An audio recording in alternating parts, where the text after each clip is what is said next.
Because I didn't realise at the time that that sort of high and low was going to be for the rest of my life. Unbeknownst to me, I think I've been bipolar all my life. Bipolar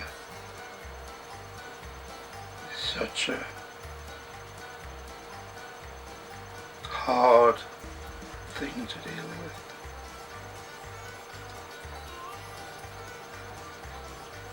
I just wish I could cry. I'm actually on 17 tablets a day. No Gallagher. This is drug taking. This is fucking...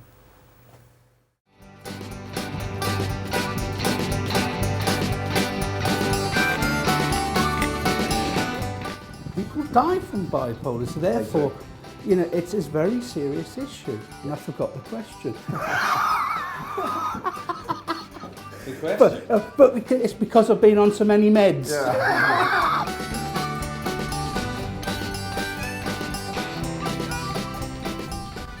I actually took a massive overdose in 1995 and ended up in intensive care.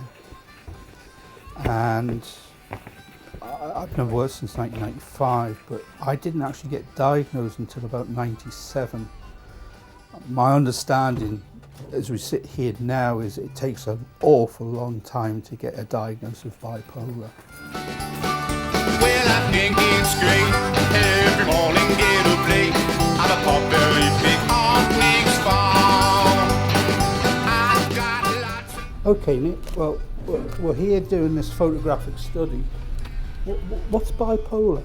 I think the very best way of describing it is to say that our brains all the time are trying to keep our mood within normal levels. Right. We're having things happen to us and just random changes going on. Everyone's mood can be up one day, down a bit another day. But normally our brains keep the mood within normal levels. Right. In bipolar disorder, what's happening is the person's brain can't maintain those normal levels. Right. And they can either go excessively high or deeply low. Right. And that may either just come out of the blue due to random changes, or it may be an overreaction to something that's making them feel good or low. Right. But in addition to those extremes of mood, people can often experience delusions where they believe things that aren't true, or hallucinations when perhaps they hear things that aren't happening or see things that aren't happening. Often there are episodes that occur of either high or low, and between that the person's relatively well. But in other people, the mood may be changing continuously, so-called cycling. Right. So it can be very different in different people. Oh, bollocks. Bollocks, bollocks, bollocks, bollocks, bollocks. Prior to the diagnosis, I think I was being treated for just depression. But I got on, they put me on a medication called Seroxat. And I went completely off the scale. Flew to Seattle to see Jimi Hendrix's grave.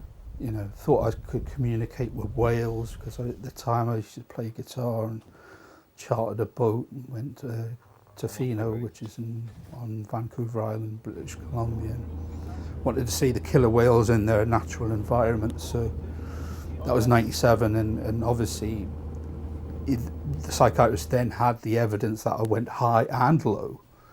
I think generally speaking, people don't go to a medical professional when they're high, because that's something that you don't tend to do. You only get involved in medical services in a high when it becomes into like the psychosis and the dangerous element of the illness.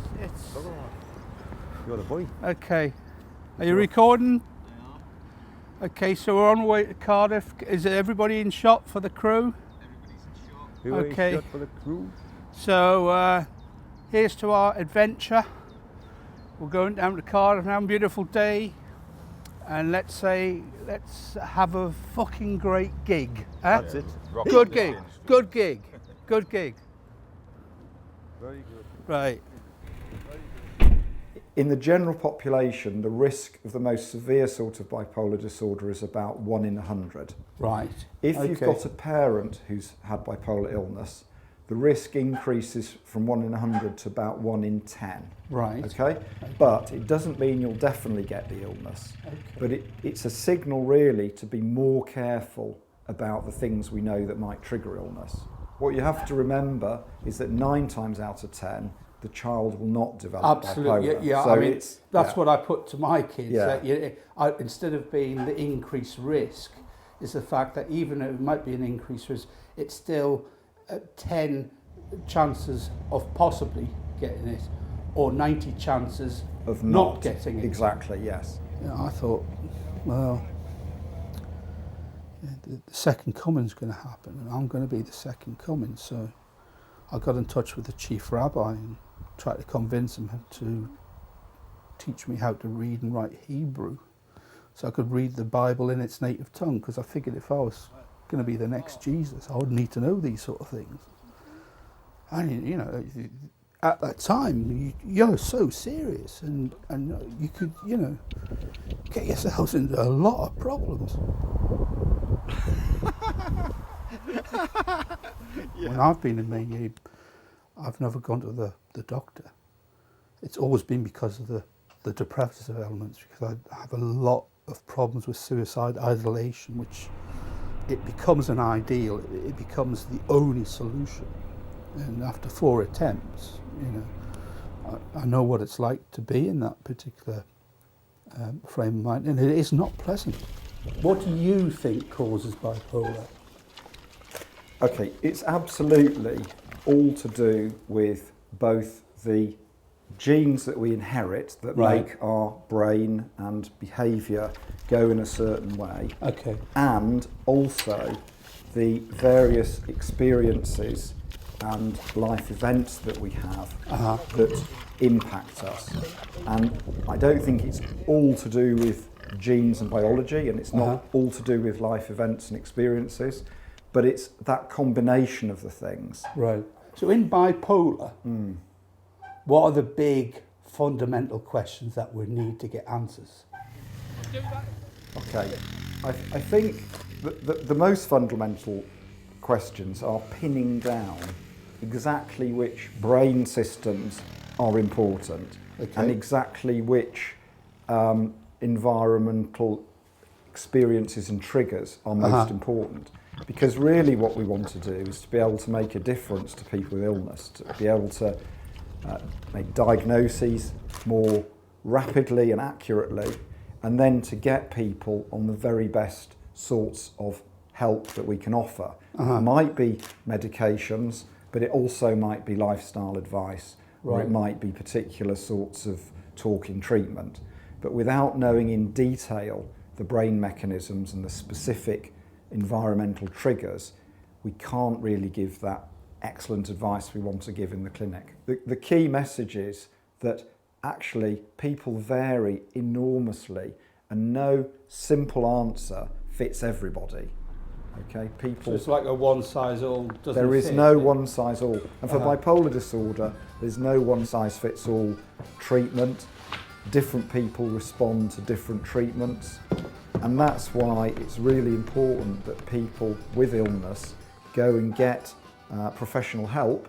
They get a full assessment, and then they get the advice and help and treatment that's focused on them as an individual, rather than thinking it would just be the same thing for everybody. I'm a pot-belly pig on Nick's farm. I've got lots of loving neighbours.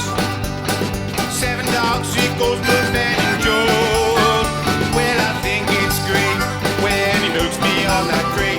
Oh, Nick, your hands, they are so warm. Oh, Nick, your hands, they are so warm. The music is, I'm fairly confident about the music and the performance, because I know we can play these songs. You know, whether we play those songs and we get enthusiastic response at the gig, that's a different matter. I mean, I didn't really understand it at first. I think a lot of people find that they don't really understand what's going on. You know what I mean? I just sort of bumped into him as an old mate and you know, picked it up from there, not really realising it exactly, you know, what had happened to him.